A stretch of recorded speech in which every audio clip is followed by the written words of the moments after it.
শীতকালে এমনি জল দিয়ে স্নান করা মানে নিজের হাতে আত্মহত্যা করা।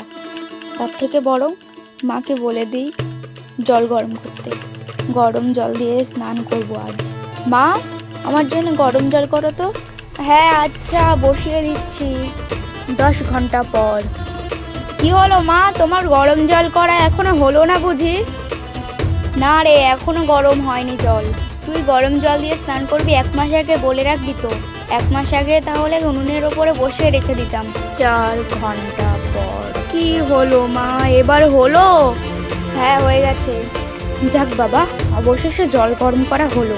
উফ, এ কি, তুমি হাত দিয়ে নামাচ্ছ কেন? আরে ছ্যাঁকা লাগবে তো। না রে, ছ্যাঁকা লাগা তো দূরের কথা, একটুও গরম লাগবে না, দেখবি। এই দেখ, হাত দিচ্ছি, কিচ্ছু হচ্ছে, একটু গরম লাগছে না, দেখেছিস? আরে বাবা, এখন শীতকাল, বুঝতেই তো পারছিস।